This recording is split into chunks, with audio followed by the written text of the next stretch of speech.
Duda Teixeira, a capa é sobre o cabidão da República. Explica essa história pra gente, rapaz.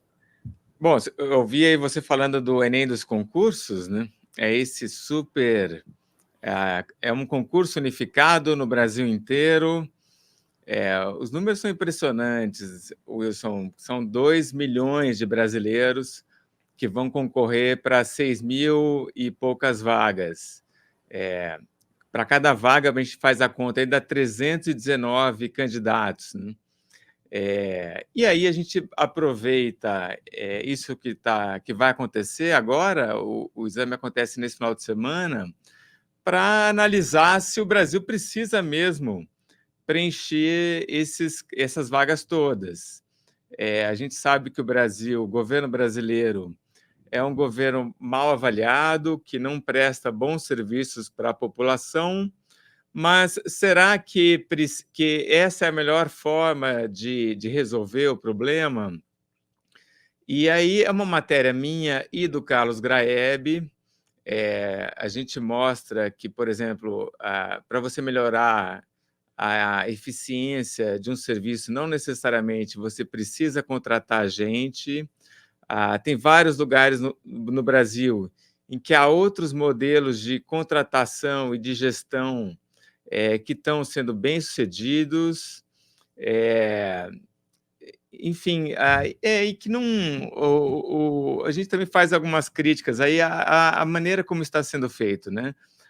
Porque esse concurso foi anunciado e só depois que o governo abre um edital para fazer um dimensionamento da máquina pública, né? Então, meio que colocar o carro na frente dos bois.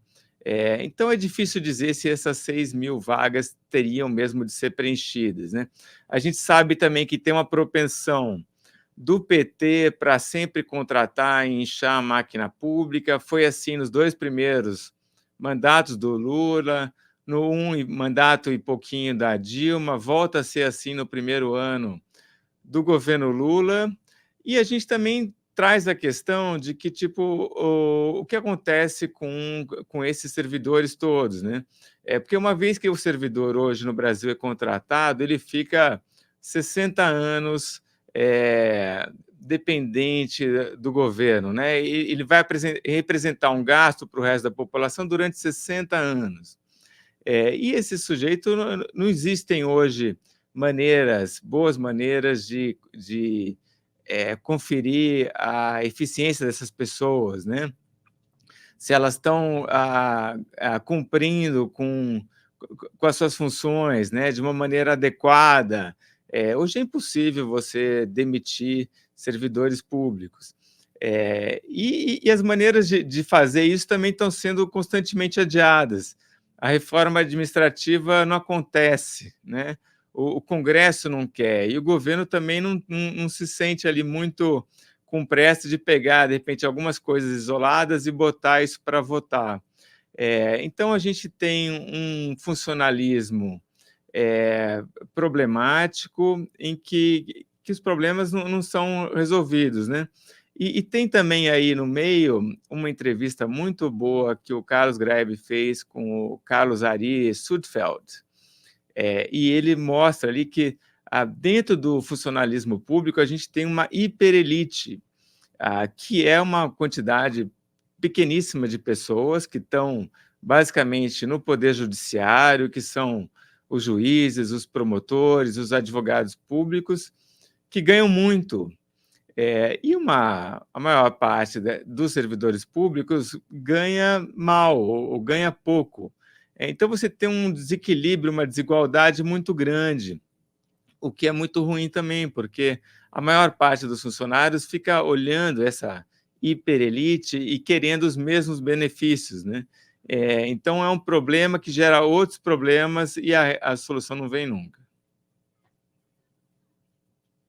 Assim, é só para a gente também... Opa, quase o microfone sai aqui, já quer sair correndo.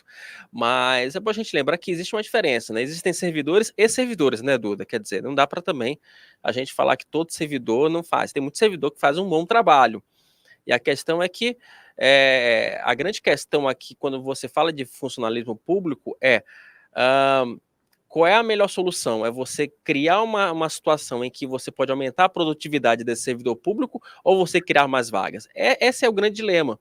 E nenhum governo quer meter o dedo na ferida de exigir um desempenho maior daqueles servidores públicos que não apresentam o resultado que lhe é esperado, que lhe é exigido no cotidiano. Né? Então, esse é o grande ponto. O Arthur Lira tentou, fez alguma movimentação, a ministra de Gestão, a Esther Dweck, deu um. Opa, vamos parar um pouquinho aqui, vamos segurar um pouco a proposta. A ideia do Lira era tentar dar seguimento para essa proposta ainda com uma sinalização para o mercado em 2024, mas aí reforma administrativa mesmo, esquece, isso vai ficar lá para 27, 28, dependendo do próximo presidente da República, porque nessa gestão esquece. Vai ser missão para outro presidente.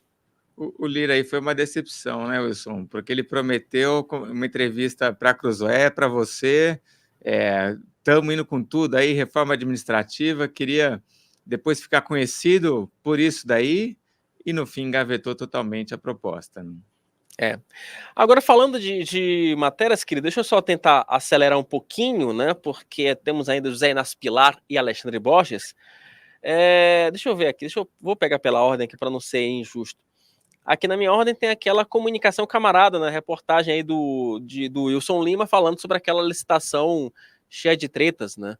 Da Wilson Secom. Lima, nosso fantástico jornalista que mesmo de férias pegou lá e fez um tweetzinho maravilhoso, uma fórmula ali parece uma fórmula química, né? PP é igual a D, ninguém entendeu nada. Mas é isso, revelou o resultado de uma licitação da Secom, do Paulo Pimenta, e depois deu um baita de um rebuliço. Essa matéria é o Wilson Lima aí, que meio que mostra também os resultados que teve esse ótimo furo de reportagem aí. Inclusive, hoje a gente até publicou que hoje a senadora Damares Alves também vai apresentar um requerimento de convocação do Paulo Pimenta sobre esse caso, tá bom? Temos aqui também o Mensageiro da Justiça, matéria do Gui Mendes, falando sobre um dado curioso lá em Santa Catarina, não é isso, Duda? É a maior operação contra a corrupção do Estado, Operação Mensageiro, prendeu já 6% dos prefeitos do Estado. Wilson, estou bem orgulhoso aí das outras duas matérias que a gente traz nessa edição, além da do Gui, a gente tem uma do Caio Matos, que é o nosso correspondente de Buenos Aires.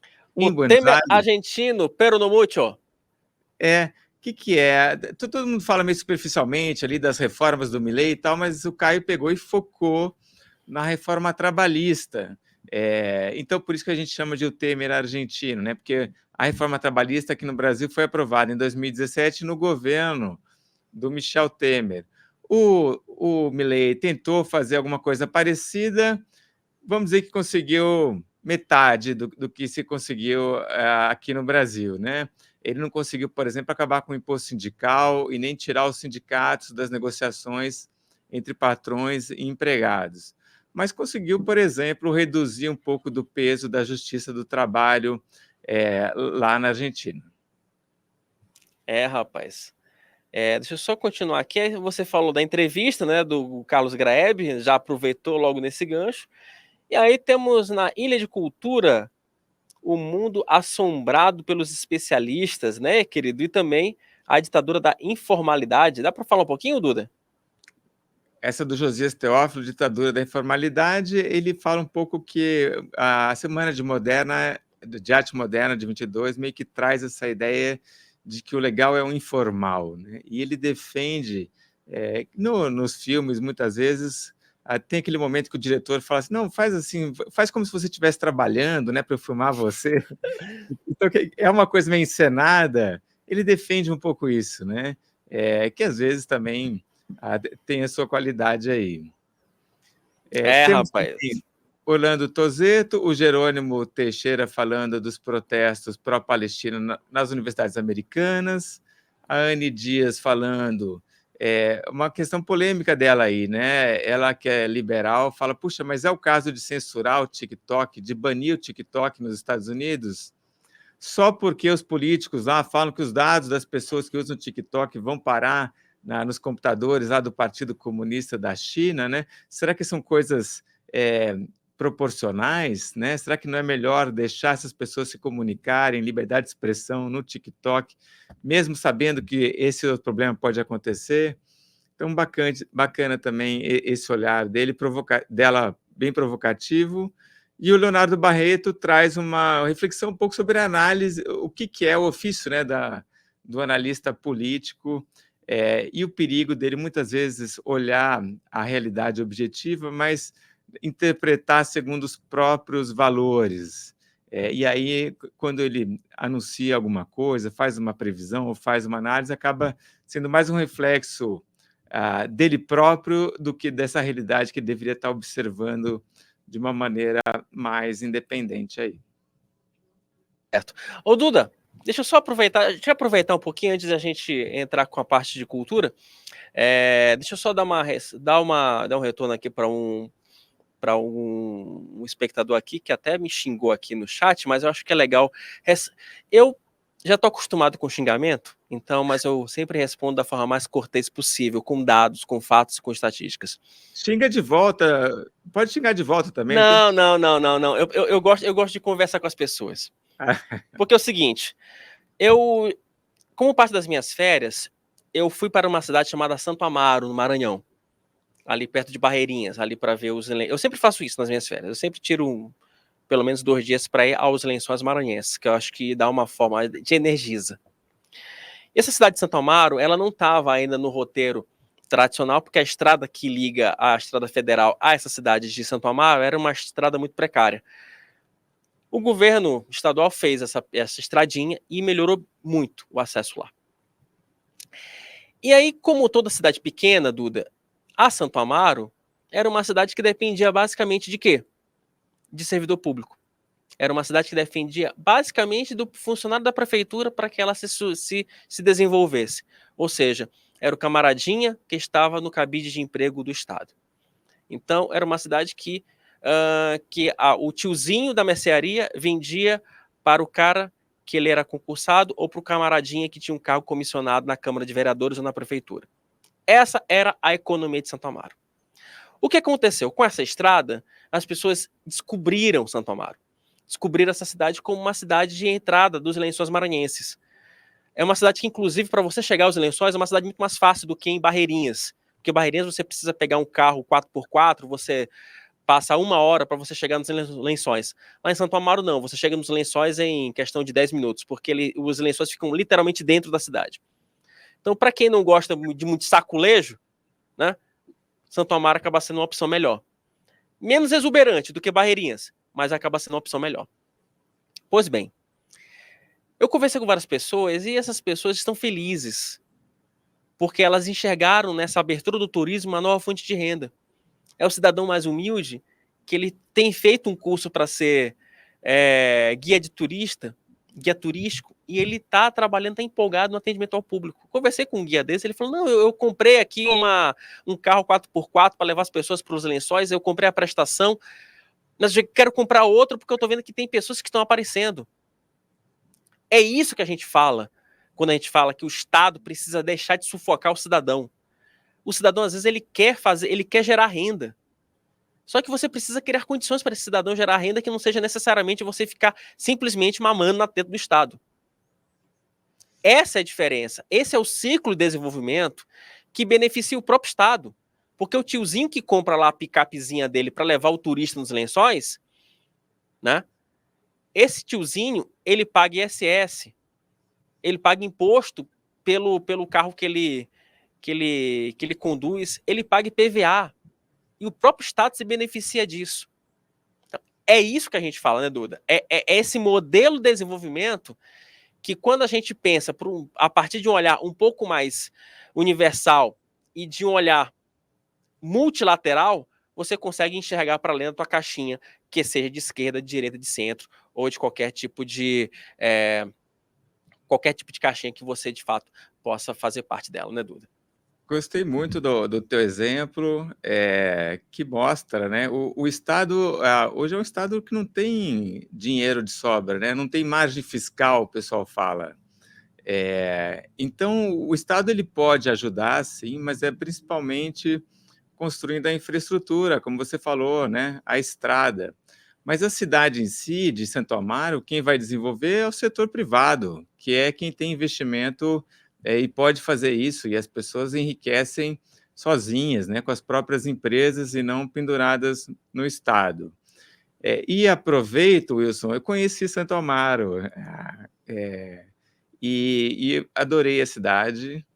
Foi lá que eu assisti cinema na praça. Isso era uma coisa que a prefeitura fazia, não sei se faz ainda, mas projetava um filme numa parede, parece aqueles filmes de antigamente, e fiquei ali um tempo num riozinho de águas transparentes e pude ver um cara dando banho no cavalo, no meio do rio. E eu falei assim, Não, nossa, olha só onde eu estou aqui no Brasil, né? Ah, não, gente, olha, conhecer o Brasil profundo, eu adoro conhecer o Brasil profundo por isso, porque você acha cada história, sabe? então, Acho cada história um exato. negócio maravilhoso, sabe? Então, todo mundo convidado a ir lá para Santo Amaro e curtir a É, cidade e ajudar a desenvolver o povo de lá. se vacilar, eu ainda vou tentar juntar mais economias e montar um bistrozinho lá, porque, enfim, Boa. porque merece.